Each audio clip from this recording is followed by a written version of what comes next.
পানি পেটে লাগে মাগিরে খিচুড়ি খাওয়াই আমার অনেক খেলি আমি বাসায় আমি কি পয়সা লাগে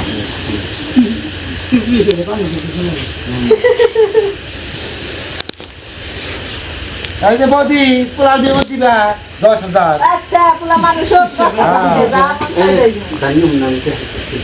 হাই গাইস, এই যে দেখো আমরা ধান তুলতেছি, আমরা ধান নিতেছি, অনেকে অনেক করে ধান নিই আমরা।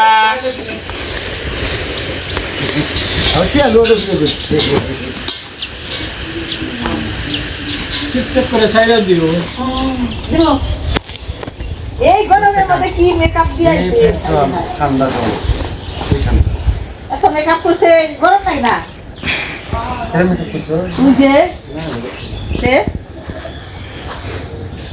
এত নাল না মেকআপ করে নিলে কি করছে? চালিয়ে দিছিল,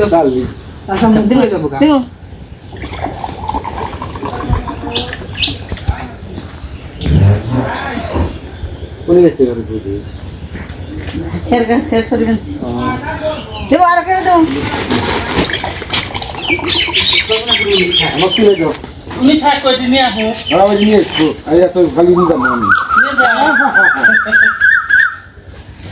মন তুলবো দেখছি দূর আছে কত দূর না।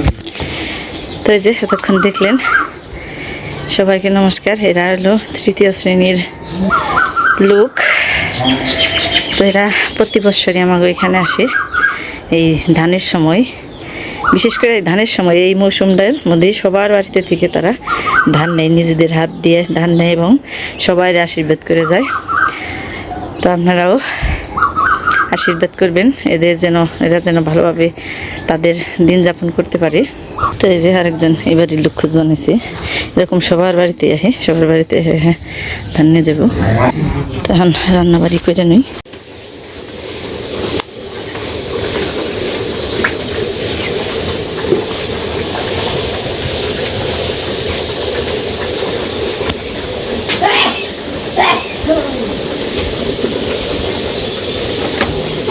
তো বন্ধুরা এখন তো দুপুরবেলা রান্নাবাড়ি করার সময়, প্রচুর চাপ, মানে ঠিক টাইমে রান্নাবাড়ি করা, ঠিক টাইমে খাবার দেওয়ার, আবার কাজকর্ম মানে অভাব নেই এখন কাজকর্ম,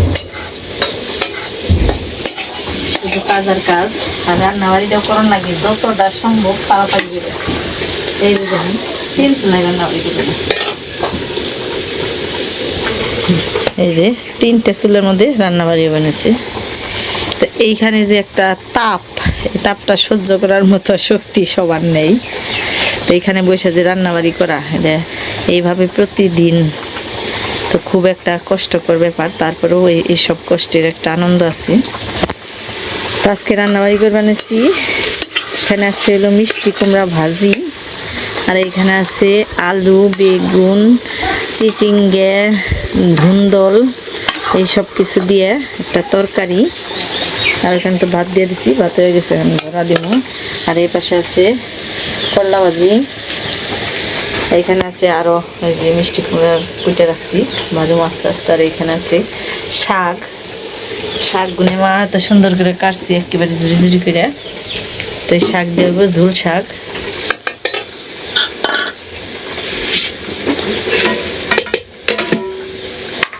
হয়ে গেছে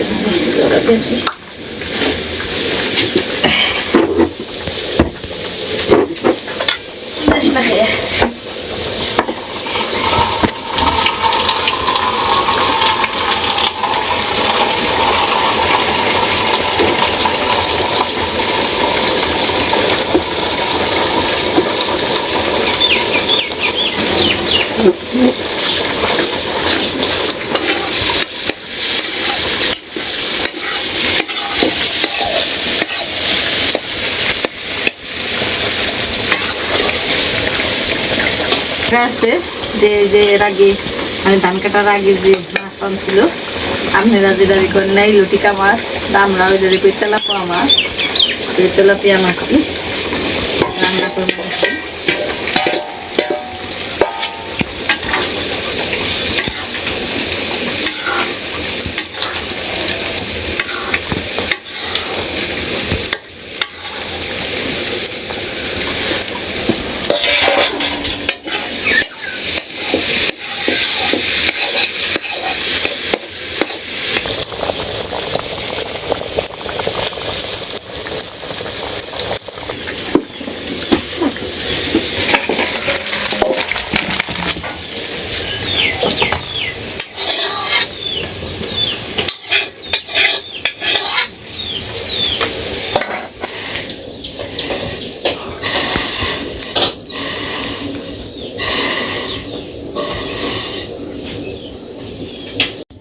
তো যখন বিকেলবেলা তো মা বাবা রইল এক সপ্তাহের মতো আমার কাজকর্ম করে দিল। তো আজকে যাবেন সে এখন, কারণ হলো নগো ধান পাকছে।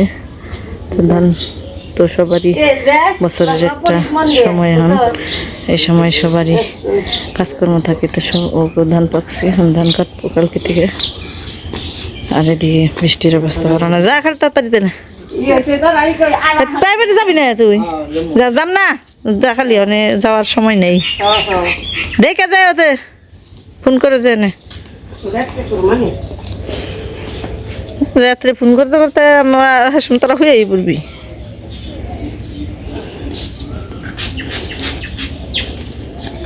তো ওই যে পিছনে গেলাম না, কারণ বাড়িতে প্রচুর কাজ, দুপুর থেকে ধান আনবো বাড়িতে।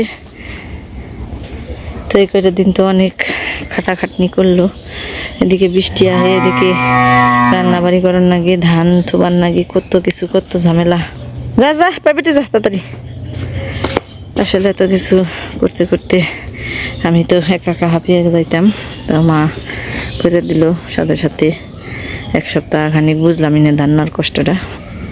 তো এই একটা সপ্তাহের মধ্যে আমি কোনো সকালবেলার গৃহস্থালী যে কাজকর্ম থাকে ওই কাজকর্মগুলো করি নেই, মাই সব করছি। আবার এই রান্নাবাড়ির যত আনাজ তরকারি কুইটা দেওয়া সবই মা এক হাতে কুইটা দিছে।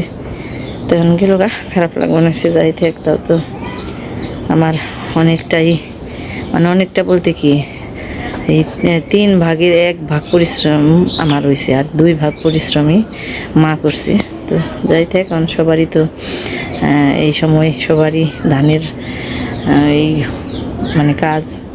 তো এখন যদি কাইটে টাইটে আবার যদি আইতে পারে তাহলে আবার আইব। তো বন্ধুরা, আজকে ভিডিওটা পর্যন্ত রেখে দিলাম। সবাই ভালো থাকবেন, সুস্থ থাকবেন, আর আমাদের সাথে থাকবেন।